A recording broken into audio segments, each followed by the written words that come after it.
ربیہ دی اور حضرت ابو بکر صدیق رضی اللہ تعالی عنہ کی جب ہوئی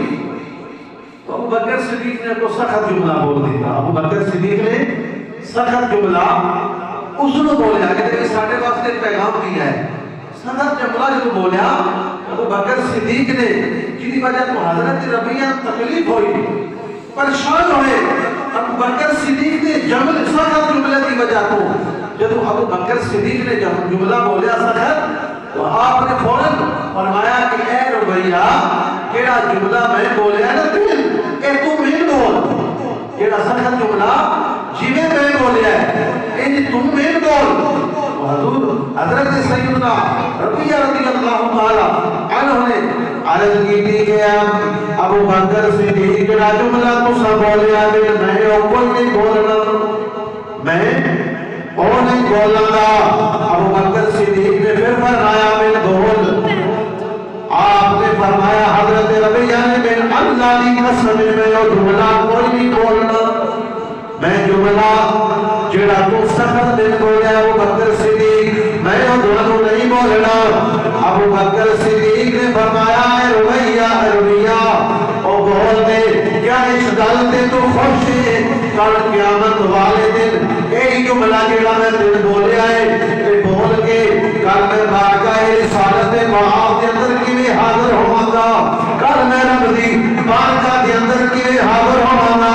میں تیرا دل دکھایا ہے, دل تکلیف دیتی ہے سخت جملہ بول کے, لہذا یہ جملہ لے کے میں کل رب دی بارگاہ کے اندر کیویں حاضر ہوواں گا. لہذا یہ جملہ تم میرے بول میں پھر تمہیں سکون آوے گا. کہ جوڑا میں سختی کیتی ہے تے تو میرے تک آ پھر میرے میری غلطی دا تو بدلا لے لے گا. انہوں نے کہا کہ میں نہیں بولنا. حضرت ابو بکر صدیق اٹھے, آپ نے فرمایا میں بارگاہ رسالت میں شکایت کرنے کروں گا, میں شکایت کروں گا. حضرت ربیہ نے قبیلے کے لوگوں نے کیا کیسا ایک شخص سے ابو بکر صدیق زیادتی بھی خود کیتی ہے کہ کہتا ہے شکایت بھی میں خود لانی ہے. حضرت ربیہ نے اپنے قبیلے دیا لوگوں نے کیا ارے لوگوں خاموش ہو جاؤ, تساں اس بندے نہیں جان دے, اگر یہ جڑے غصے دے اندر آ گیا پھر نبی پاک نے بھی جلال دے اندر آ جانا ہے. جب نبی پاک جلال دے اندر آ دے پھر رب ساڈے نال ناراض ہو جانا ہے. ساڈا کل قیامت والے دن کی بنے گا, لہذا خاموش ہو جاؤ. ابو بکر صدیق نبی پاک کی بارگاہ کے اندر گئے اور کیا کہ یا رسول اللہ میں اس نو ایسا خط جملہ بولیا ہے, اس نو آپ کو یہ من بولے. یا رسول اللہ اسی جڑے سارا دن لوگاں دے دل کو کھانے ہیں کسی دی بےزتی کر کے نہ میں آج نہ بڑی جھاڑی ہے, یعنی اگلا بندہ اتنا دکھی ہوتا ہے کہ اس کو اتنا دکھی ذلیل کر چڑھتے ہیں, عزت کر چڑھتے ہیں, بھرے مجمع میں دکھ دے کے ان ذلیل کر کے اپنے آپ میں بڑا سمجھنا میں بڑا طریقہ ہوں, میں تمہیں گلہ جشن ہولیاں بھی ہوں, میں نے دنیا نون جانے نہیں دیتا, میں آج نہ بڑی ہوتی لا طاقت چھڑیے. جب بکر صدیق کو ایک ہی جملہ بولیا اور پھر بار بار معافیاں مانگ رہے اور بارگاہ رسالت کے اندر جا کے معافی مگر میں نہ کہوں کیڑا جملہ میں بولیا ہے میں بولے تاکہ کل قیامت والے دن بارگاہ خدا کی اندر بندی کے اندر میرے کو یہ سوال نہ ہوئے کہ ابو بکر تمہیں تو دل دکھایا ہے. تو پھر میں بھی اور تسی بھی سوچو باسی دل کے اندر کتنے لوگاں دے دل دکھانے ہیں, کتنے لوگ ذلیل کرتے ہیں. کسی کا دل دکھانا, کسی تکلیف پہنچانی, کسی طریقے سے نہ بھی تکلیف پہنچاؤ دے کل قیامت کے دن تو ہم جواب دے ہونا ہوئے گا. تو نبی پاک صلی اللہ علیہ وآلہ وسلم نے فرمایا جب ابو بکر صدیق نے عرض کی کہ یا رسول اللہ اس بات کو جنہیں بیان گئے ان آنکھیں میں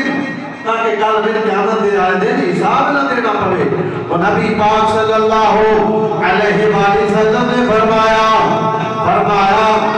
اے ربیہ ان آم یغفر اللہ ابو بکر صدیق, اے ربیہ آپ میں ابو بکر صدیق رو معاف کیتا, میرے اللہ نے رو معاف کیتا. میں ابو بکر صدیق رو یعنی وہ جملہ نہ دوبارہ حضور دی انداز تربیت کس طرح صحابہ اکرام کی نبی پاک تربیت کرتے سن کتنے خوبصورت اخلاق دے نال فرمایا حضور نے کہ نبی تو آپ اے ابو بکر میں تیرے معاف کیتا اللہ بھی تیرے اللہ پاک نے بھی تیرے معاف کیتا جب بندے نے معاف کر دیتا رب دے پہلے ہی معاف کرنے والا ہے پھر سانوی سوچنا ہوئے گا کہ اسی جڑے سارا دن ایک دوسرے دکھ دیتے ہیں تکلیفاں دیتے ہیں ابو بکر صدیق کا مقام کتنا بلند ہے کتنی شان بلند ہے پھر وہ بار بار کہہ رہے ہیں کہ بھیا کوئی جملہ میں نام جڑا میں دن آپ بیٹھا پھر سانوی چاہیے ہے اسی سیدنا ابو بکر صدیق دے نقش قدم تے چلتے ہویا اپنے مسلمان بھائی دکھ نہ دئیے تکلیفاں